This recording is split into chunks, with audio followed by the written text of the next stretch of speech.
everyone. So today I am going to explain you in brief about protein structural organization. As you all know, proteins are organized into primary structural organization of protein. You can classify that into primary structure, secondary structure, tertiary structure, and quaternary structure. So all I am going to do now is just to brief you out what are the bonds that are responsible for primary, secondary, tertiary, and quaternary structure of a protein molecule. Okay, so the very first structural organization of a protein is a primary structure. So the primary structure is nothing but it is just a sequence of amino acids. So just to give you out, so I am just writing an amino acid here. So I just write it as an amino acid. I am not taking any example. So amino acid 1. So as you all know, amino acids, it has got amino group, that is NH3 plus, and it will be having a carboxyl group, and that is COO minus. Of course, there will be side chain. Now another amino acid, say let's take amino acid 2 here. Amino acid 2, it has amino group, that is NH3 plus, and it has a carboxyl group COO minus. Now what happens in a polypeptide chain formation is, so the first amino acid carboxyl group is going to interact with the incoming amino acid amino group. So amino group of incoming amino acid, that is NH, is going to interact with the carboxyl group of first amino acid, and this particular bond we call this as a peptide bond. So this is a peptide bond here. So like this, number of amino acids will be joined with the peptide bond. So all I will do now is I just go on writing the peptide bond here. So this is the second peptide bond, and then I have third amino acid, say amino acid 3, there is a peptide bond CONH. So amino acid 4, and we will end there because I don't have space here. So that is COO minus. So this is what is a small peptide fragment. So it has 4 amino acids, amino acid 1, amino acid 2, amino acid 3, and amino acid 4, and we call this as a tripeptide because as you can see there is one peptide, another peptide, and the third peptide. Although you have 4 amino acid, but this is a tripeptide. So this is how we will refer a small peptide fragment as dipeptides, tripeptides, tetrapeptide, pentapeptide. After that we just call it as a polypeptide. So polypeptide means it has many number of peptide bonds. And this is what is the primary structure of a protein molecule. All you need to know is the bond responsible for primary structure is a peptide bond. Okay. Now let's move on to see the secondary structure of a protein molecule. So the secondary structure, it will be formed because of the hydrogen bonds that are formed between the peptide bond. This is what you need to remember here. So amino acid has got a side chain. So that you can see in my previous video. So amino acid has got a side chain. Side chain can interact, but that doesn't participate in secondary structure. So secondary structure is all because of interaction within the peptide bond. So let's see one of the secondary structure example is alpha helix. How exactly alpha helix is formed?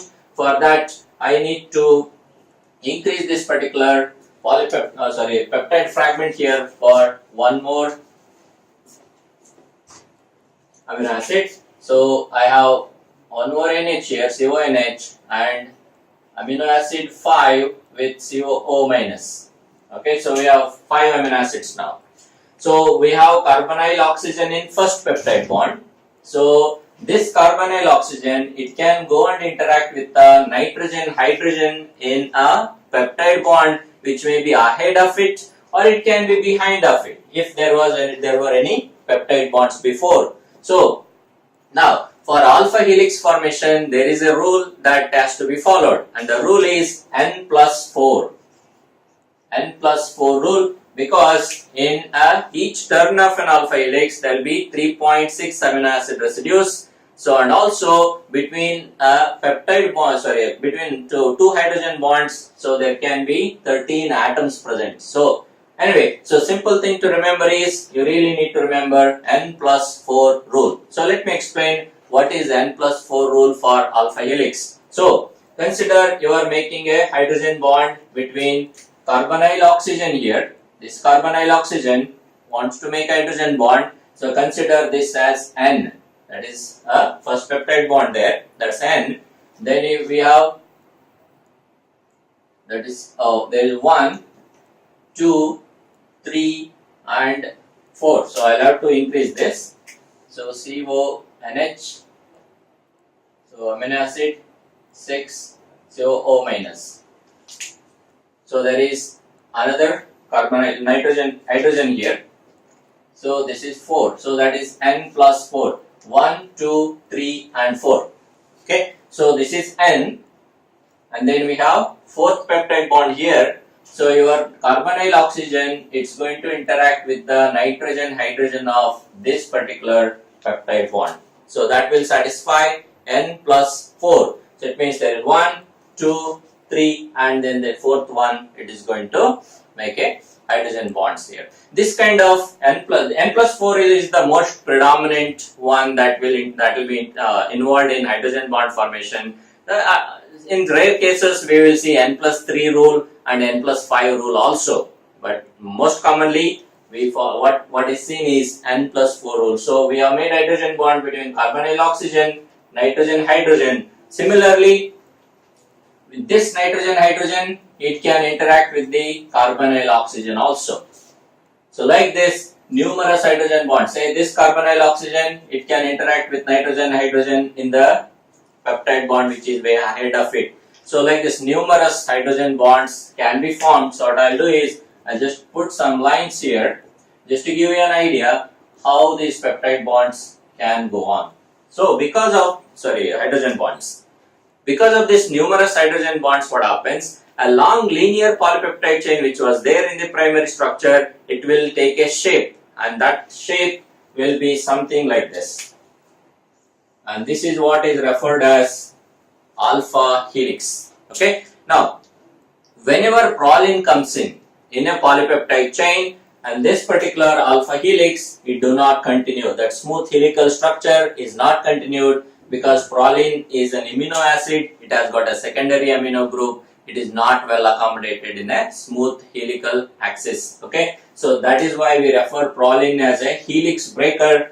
Note that helix breaker simply says that it is going to stop alpha helix and just it changes the direction of a polypeptide chain. It doesn't mean that it's going to cut the polypeptide chain. It just simply halts alpha helix there. So wherever you see proline, there will be bends, loops, turns and coils. Along with proline, majority of time you will see glycine in that. Okay. Now the another type of secondary structure is beta sheet. Now beta sheets, they will have a pleated appearance. Sheets having a pleated appearance, something like this. So why this pleated appearance you are seeing here? So that's because again carbonyl oxygen of one peptide bond interacting with the nitrogen hydrogen of another peptide bond, which is in another polypeptide chain, or maybe sufficiently long polypeptide chain which has bent over, so looking like there are two polypeptide chains. So that is one of the requirement for beta sheet formation. It means you will either have two individual polypeptide chain or one sufficiently long polypeptide chain which has bent over, something like this, because of the appearance of proline. Okay, so hydrogen bonds will form like this. That is why there will be pleated appearance. So one of the observation that has been done related to beta sheet is, so majority of time beta sheets will have more of hydrophobic amino acids compared to alpha helix. So because of this hydrophobic amino acids, most of the time beta sheet is the one which is resistant for degradation. So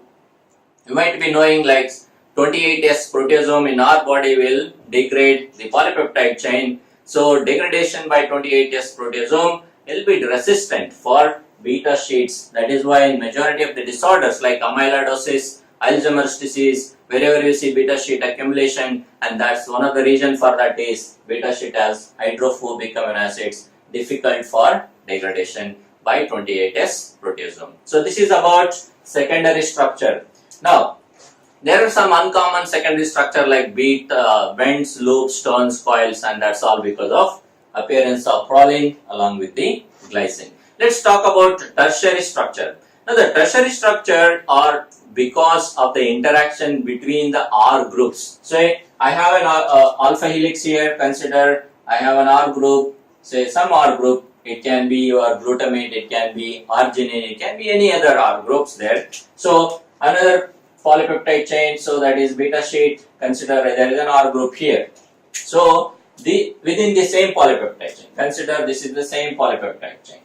Okay, so you have one side alpha helix, another side beta sheet. So if they are close enough, these two R groups can interact with one another depending on what type of R groups are available.